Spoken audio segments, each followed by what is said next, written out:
السلام علیکم ورحمۃ اللہ وبرکاتہ۔ گائیڈ اسمی حلیم اللہ۔ آج اس ویڈیو کلپ میں قربانی سے کچھ اہم مسائل بیان کیے جائیں گے۔ آپ سب سے ریکویسٹ ہے کہ اس ویڈیو کو آخر تک دیکھیے گا اور صدقہ جاریہ سمجھ کر آگے ضرور شیئر کیجیے گا۔ بسم اللہ الرحمن الرحیم، نحمدہ ونصلی علی رسولہ الکریم۔ قال اللہ عز وجل: لن ينال الله لحومها ولا دماؤها ولكن يناله التقوى منكم كذلك سخرها لكم لتكبروا الله على ما هداكم۔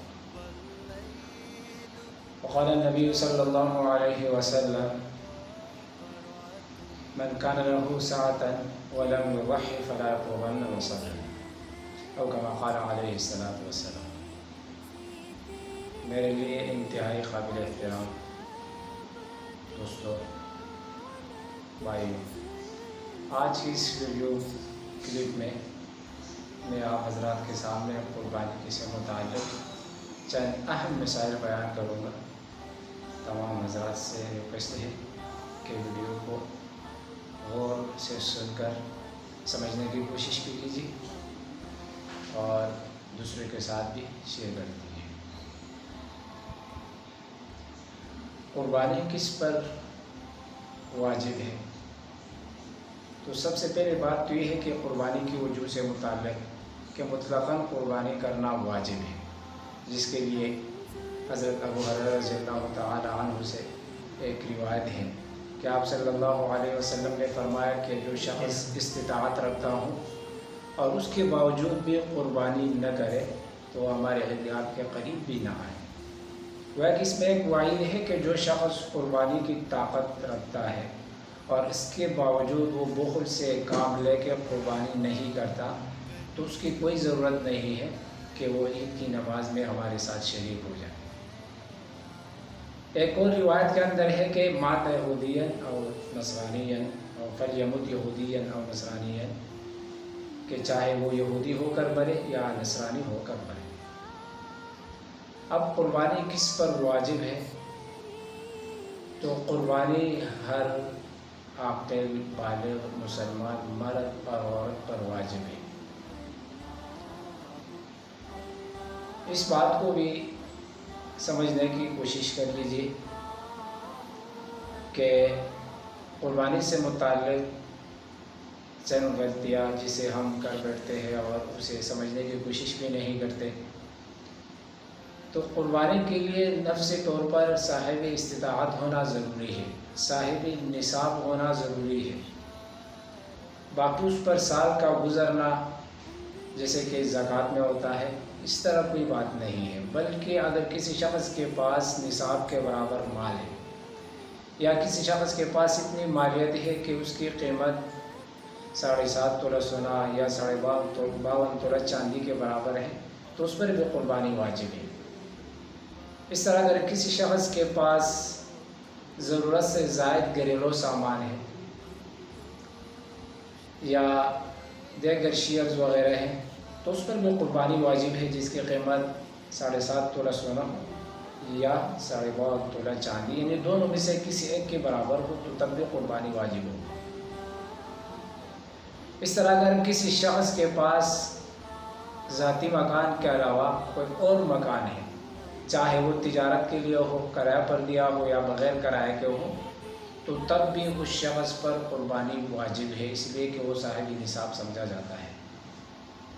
اس طرح اگر کسی شخص کے پاس ایک ذاتی سواری ہے، گاڑی ہے، اس سے ہٹ کر ایک دوسری گاڑی بھی ہے تو اس شخص پر بھی قربانی واجب ہے۔ کیوں؟ اس لیے کہ ضرورت سے زائد جو بھی سامان ہے، جتنا بھی سامان ہے، اس کے ہوتے ہوئے اس پر قربانی ہر اس شخص پر جس کے پاس یہ سب چیزیں موجود ہو تو اس پر قربانی واجب ہے۔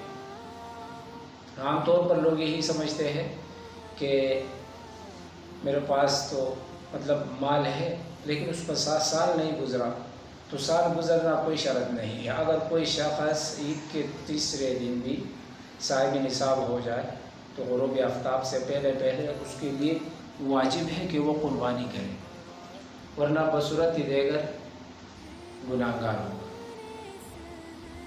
اب قربانی کے لیے جانوروں کی عمریں یہ ایک اہم مسئلہ ہے جس کو سمجھنا اور جانور خریدتے وقت اس بات کی اچھی طرح جان بین کرنا بہت ہی ضروری ہوتا ہے۔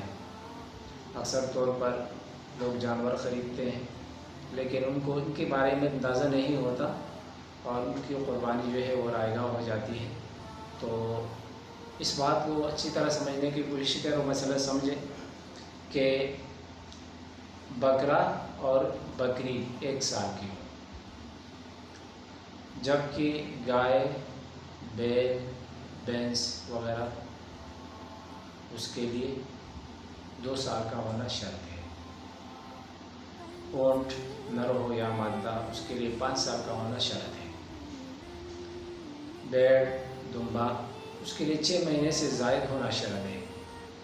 ہاں، اگر کوئی بیڑ دمبا 6 مہینے سے کم ہے لیکن جسمانی لحاظ سے موٹا تازہ فربا ہے اور اس کو اگر 1 سال کی بیڑ دمبوں میں چھوڑ کر یہ معلوم ہوتا ہو کہ اس کے برابر ہے تو تب بھی اس کی قربانی جائز ہے۔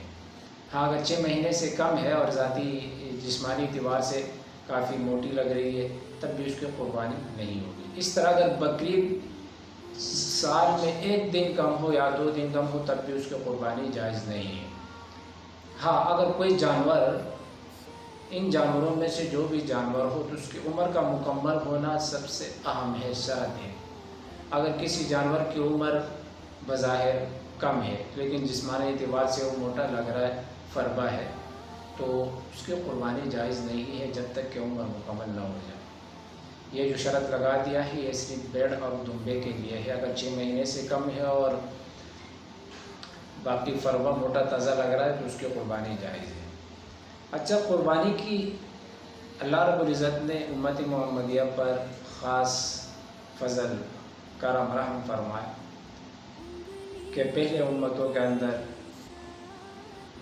قربانی کی قبول ہونے کی صورت یہ بنتی تھی کہ آسمان سے آگ آتی تھی اور اس قربانی کو جلا دیتی تھی، جس سے بظاہر یہ پتہ چلتا تھا کہ قربانی قبول ہو گئی۔ لیکن اللہ رب العزت نے اس امت پر رحم فرمایا کہ جو بندہ قربانی کرے تو اس قربانی کے لیے کسی آگ کے ہونے کو لازم قرار نہیں دیا، بلکہ نفس طور پر قربانی کر کے اللہ رب العزت نے تمام مومنین کو ثواب اور خوشخبری کی نوید سنا دی۔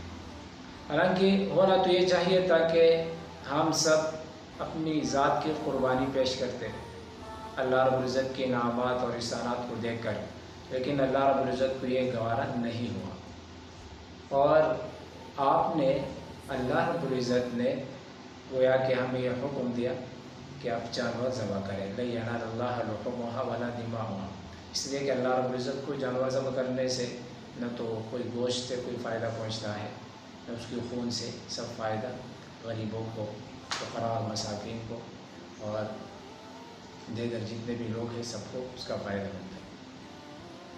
لیکن یہ ہے کہ اللہ رب العزت نے احسان فرمایا کہ جانور ذبح کرو تو جانور ذبح کر کے گویا کہ آپ نے خود اپنی ذات کو قربان کر لیا۔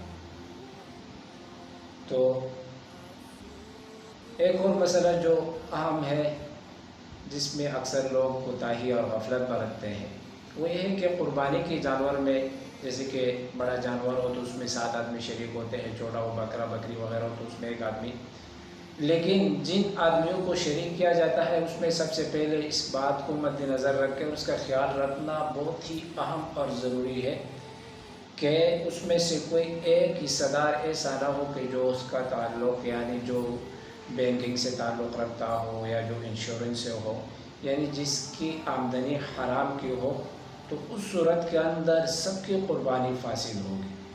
تو لہٰذا اس بات کو ضرور مد نظر رکھیے گا اور قربانی کرتے وقت اس بات کا اچھی طرح خیال رکھنا کہ جن شرکاء کو آپ ساتھ شریک کر رہے ہیں تو ہر ایک کی جو آمدنی ہے، جو کاروبار ہے، اس کے متعلق آپ کو آگاہی ہو، ورنہ بصورت دیگر ایک ہی آدمی کی وجہ سے سب کی قربانی جو ہے وہ خراب ہو جائے گی۔